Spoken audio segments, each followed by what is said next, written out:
Hey friends, welcome back to the Guitar Max channel. So what would happen if you combined two of the most iconic guitars, the Gibson Les Paul and the Fender Telecaster? Two guitars that really have been around since the rise of electric guitar in general. Some people love Gibson Les Pauls, some people love Fender Telecasters. But what would happen if you combined them? Would it be the best of both worlds, or would it be a guitar disaster? So one company called JIA Guitars has tried to do the impossible. This is the guitar right here. Now, the JIA brand has an interesting backstory that we'll actually get into a little bit later in the video. But first, just take a look at this guitar. This is the JIA LesCaster.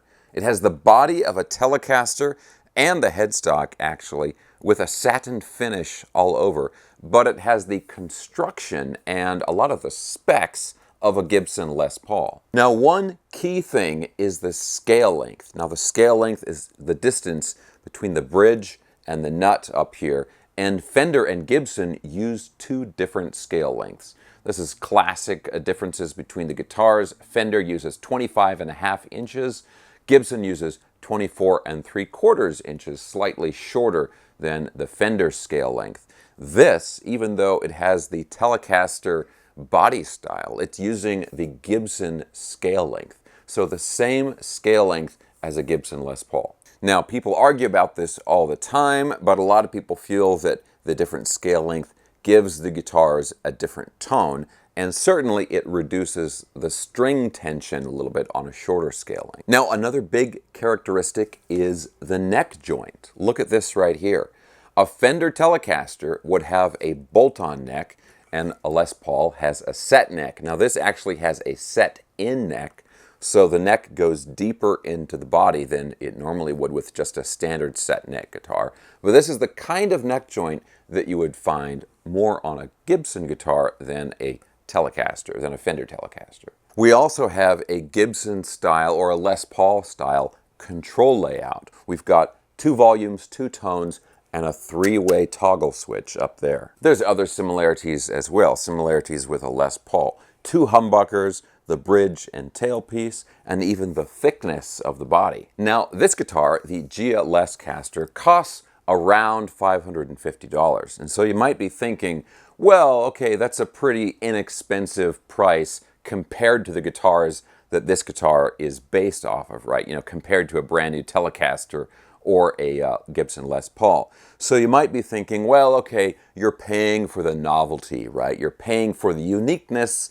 and the fact that you're getting something different, and it's a Les Paul shaped like a Telecaster. But if we look more closely at this overall design, there's a lot of features on this guitar that really make it much more than just a novelty guitar, and a few modern features which I really like. Okay, hold on a second, guys.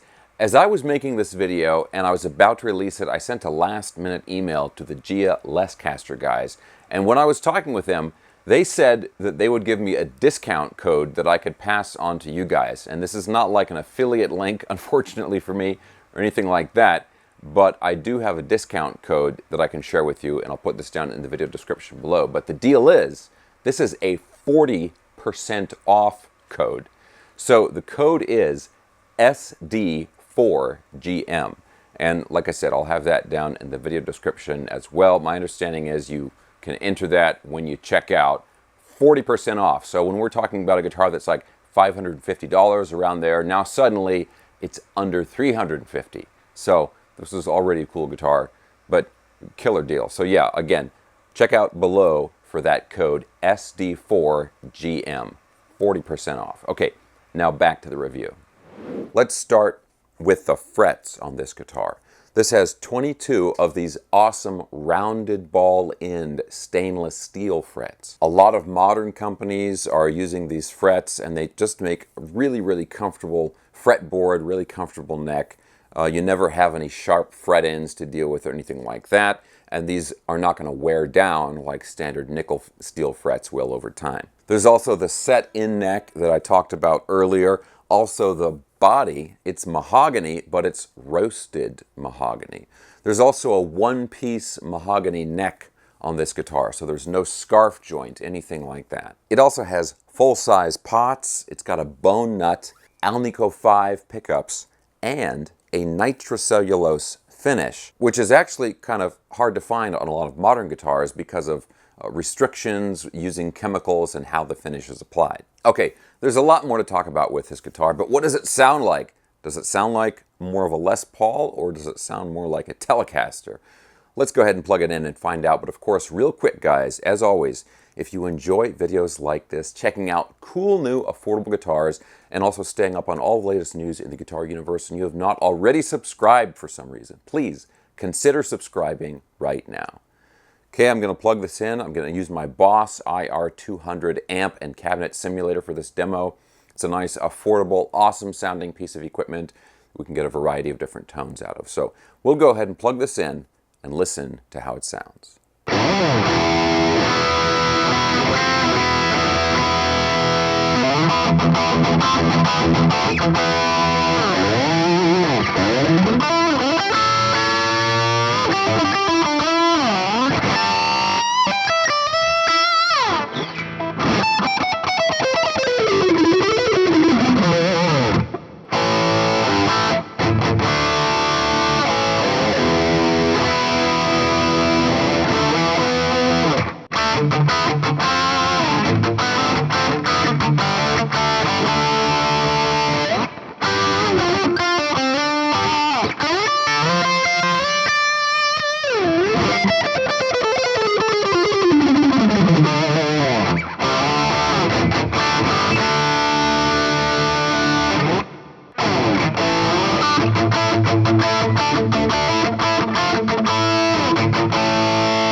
Okay, so after playing this guitar, it's more like a Les Paul than a Telecaster.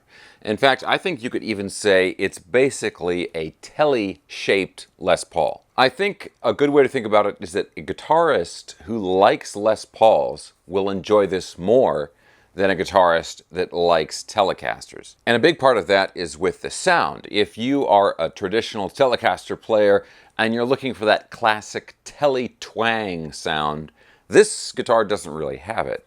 On the other hand, it has a really nice tone, but it's a very like thick humbucker, rich Les Paul tone. And like I mentioned earlier, there are some cool modern features that this guitar has, like the rounded ball and stainless steel frets and the Alnico 5 pickups.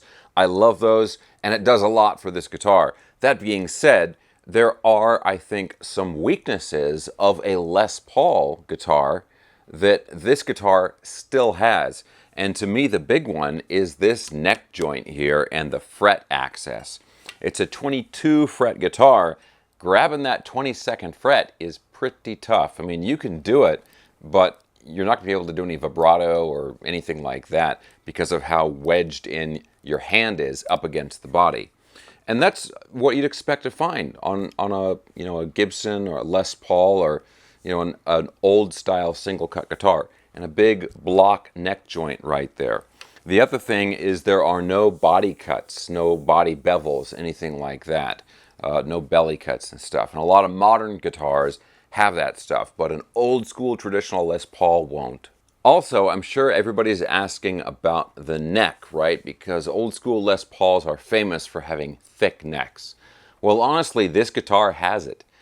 This is like a very full feeling C-shaped neck. Definitely not what I would call a thin neck. Now, weight-wise, I weighed this exact guitar and it was right around 8 pounds. It was like 8.02 pounds. So while that's a little heavier than what you would expect with a Telecaster guitar, it's not quite the like 9 or even 10 pounds of a full thickness Les Paul. 8 pounds is more what you'd expect for like a chambered body LP, something like that.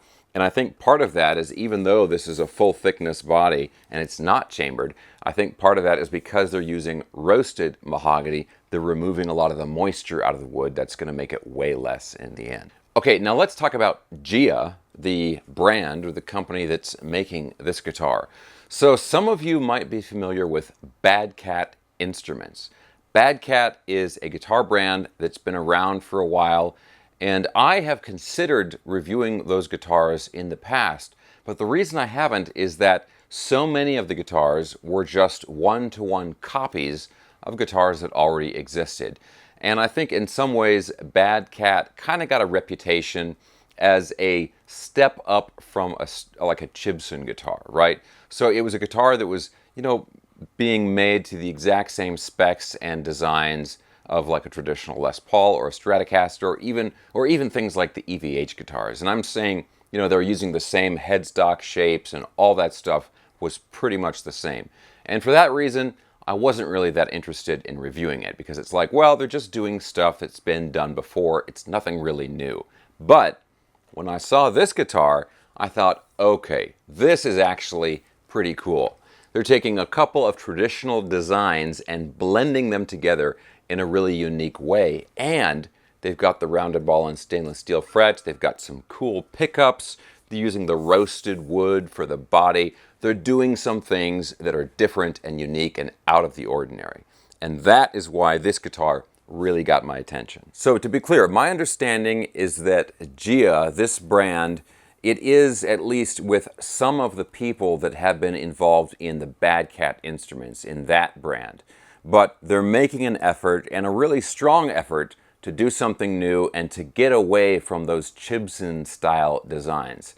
And number one, I think this really is a good guitar. It's a cool guitar and it's well made. And number two, I really think we should reward the companies that are doing that are making the effort and to do something new and original, and just to put in the extra work necessary to really distinguish themselves from all the copycat brands. Now, there's a couple other things I should mention.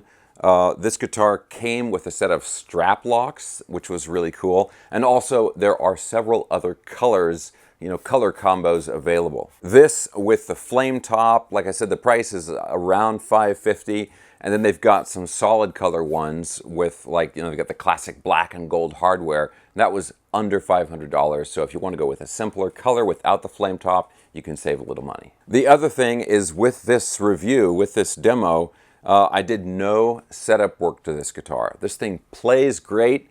These are 10s as far as the string gauge on here, but these are the stock strings. So all I did was take it out of the box and tune it. Didn't do any setup work. I didn't change the strings, anything like that. And honestly, it plays great. Doesn't need any truss rod adjustments or anything like that.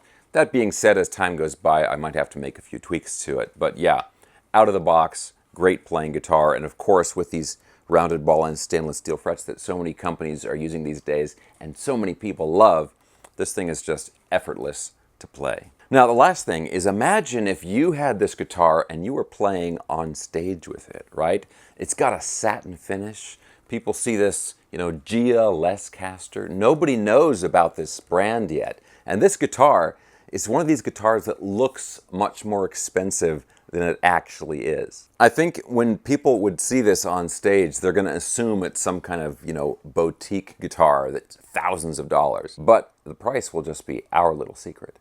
Or mine, yours, and everybody else who's watching the video. Anyway, guys, all right, so I think there's going to be a lot of strong opinions about this guitar, and I want to hear them all down in the comments section below. What do you think of the guitar overall? Do you like the blending of a Telecaster and a Les Paul? Or do you think we should leave those two designs alone and just leave them as separate guitars? Let me know your thoughts about all this stuff down in the comments below. Now, guys, I'm going to have links for everything I was talking about in the video down in the video description below. I'll have a link for the guitar. I will have a link for the Boss IR200 unit that I was using for the demo, plus all of my social media and my instructional videos. Guys, thanks a ton for watching. I hope you enjoyed the video. If you did, give me a thumbs up, subscribe if you haven't already, and I'll talk to you very soon.